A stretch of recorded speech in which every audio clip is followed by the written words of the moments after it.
Nos dice el apóstol San Juan que la palabra era la luz verdadera que ilumina a todo hombre que viene a este mundo, pero que los suyos no la recibieron. ¿Y para ti, la palabra es lámpara para tus pasos?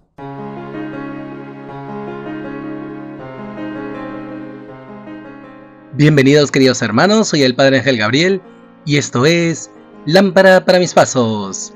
Hoy, miércoles 29 del tiempo ordinario, el Evangelio nos enseña sobre el administrador fiel. Tomado del Evangelio según San Lucas. En aquel tiempo, dijo Jesús a sus discípulos: comprenda que si supiera el dueño de casa a qué hora viene el ladrón, velaría y no le dejaría abrir un boquete en casa.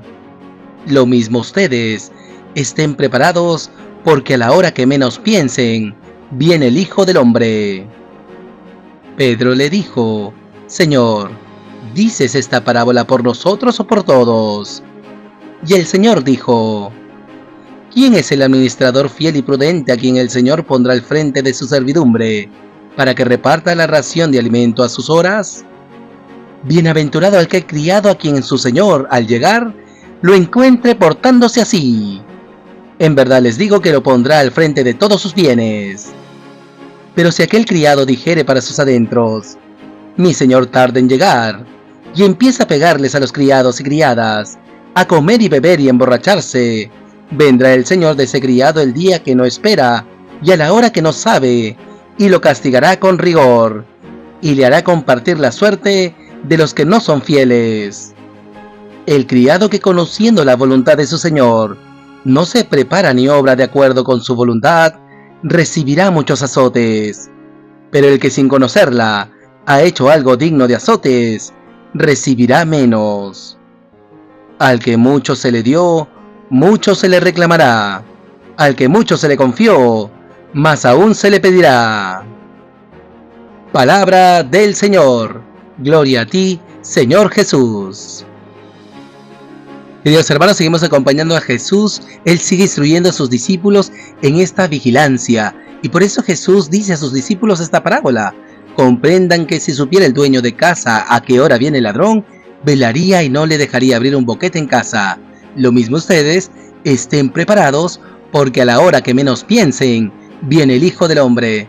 Qué hermoso, queridos hermanos, nosotros como discípulos hemos de estar en esta espera gozosa de nuestro Señor, porque Él viene a salvarnos, Él viene para introducirnos en su reino, y por eso tenemos que estar en vela. ¿Cómo hemos de estar en vela? Así como este dueño de casa, que sabiendo que vendrá el ladrón, estaría en vela y no le dejaría abrir este boquete en casa, hacer un hoyo para entrar y robar cuanto contiene. Y esto, queridos hermanos, podemos aplicarlo también, no solamente esperando la venida de Jesús, hemos de estar preparados ante su venida. ¿Y cómo hemos de estar preparados ante su venida? Hemos de estar preparados con la fe encendida, en vela, firmes de pie, para evitar que el maligno haga un boquete en la casa de nuestro corazón, entre y haga destrozos en nosotros. Por eso hemos de estar bien preparados. Y estar bien preparados no solamente significa esperar con gozo la venida del Señor, sino que también hemos de estar alertas frente a aquel enemigo que quiere robarnos la fe, que quiere robarnos las virtudes que Dios va cultivando en nuestra alma por obra de su gracia. Pidámosle pues al Señor nos conceda esta esperanza gozosa, que estemos alertas, en vela, preparados para la venida gloriosa de Jesús, pero también que el Señor nos dé este espíritu de vigilancia para que el maligno no entre ni haga estragos en nosotros, que estemos alerta en este combate espiritual ante las acechanzas de Satanás. En segundo lugar, queridos hermanos, nos dice la palabra que Pedro le dijo a Jesús: Señor, ¿dices esta parábola por nosotros o por todos? Y es ahí donde Jesús responde: ¿quién es el administrador fiel y prudente a quien el Señor pondrá al frente de su servidumbre, para que reparta la ración de alimento a sus horas? Bienaventurado aquel criado a quien su señor, al llegar, lo encuentre portándose así. En verdad les digo que lo pondrá al frente de todos sus bienes. Y esto es así, queridos hermanos, si nosotros somos fieles y solícitos, serviciales con los hermanos, repartiendo a los demás la ración de alimento a sus horas, entonces estamos cumpliendo la voluntad del Padre. ¿Quiénes están llamados a ser así? Pues los apóstoles, por eso Pedro pregunta, ¿dices esta palabra por nosotros los apóstoles o por todos los discípulos? Jesús en un primer momento le da a entender, que esta parábola es para ellos, porque ellos están llamados a ser administradores fieles y prudentes de la palabra de Dios, de los divinos misterios. Porque ellos, predicando la palabra de Dios, administrando los sacramentos, en esta extensión del ministerio de sanación y liberación de Jesús, están repartiendo el alimento espiritual a tantos hermanos nuestros que lo necesitan, a nosotros, porque para eso están llamados los apóstoles, para servir al pueblo de Dios. Y si nosotros queremos ser también administradores fieles y prudentes, hemos de servir a nuestros hermanos, aquellos hermanos nuestros que Jesús ha puesto a nuestro cuidado, a repartirles la ración de alimento a sus horas, a repartirles la palabra, la gracia, la amistad, el buen trato, la alegría del Espíritu. A esto nos llama Jesús, a compartir los bienes espirituales con nuestros hermanos, pues así seremos bienaventurados, porque si nosotros compartimos estos bienes que nos vienen de Dios con los demás, también Dios nos dará la bienaventuranza, nos dará toda clase de bienes celestiales y espirituales. Gozaremos de su presencia en el reino eterno. Qué hermoso, queridos hermanos. Sin embargo, en contraste al administrador fiel y prudente, está aquel criado que no es fiel ni prudente. Continúa Jesús. Pero si aquel criado dijere para sus adentros, mi señor tarda en llegar, y empieza a pegarles a los criados y criadas, a comer y beber y emborracharse, vendrá el señor de ese criado el día que no espera y a la hora que no sabe, y lo castigará con rigor, y le hará compartir la suerte de los que no son fieles. Y aquí, queridos hermanos, Jesús es claro. La negligencia de criado lo lleva a su condenación. Este criado es abusivo, no se pone al servicio de sus hermanos y es más, no solamente no les sirve, sino que les maltrata y empieza una vida desordenada, come y bebe y se emborracha. Es decir, se termina entregando a los vicios. Y por eso cuando llegue el Señor lo castigará con rigor y le hará compartir la suerte de los que no son fieles. Y esto es claro, queridos hermanos. No digamos que el infierno es un invento de la iglesia, es un invento para dar temor, o simplemente es un recurso didáctico de Jesús para que seamos buenos y evitemos ser malos con los demás. No, es una realidad. ¿Por qué? Porque el infierno es esa condición de eterna separación de Dios. Si lo rechazamos en este mundo, significa que lo estamos rechazando también en los demás. Si nos alejamos de Dios en este mundo, si somos inmisericordios con los demás, es porque no hemos gozado de la misericordia de Dios. Y si no hemos gozado de la misericordia de Dios, y si no somos misericordiosos con los hermanos, significa que no podemos acoger la misericordia de Dios. La condición para acoger la misericordia de Dios es ser misericordioso con los hermanos. Y por eso, queridos hermanos, pidamos al Señor nos conceda esta conciencia del peligro de la condenación por maltratar, por darnos a la mala vida o no servir a los demás, a nuestros hermanos.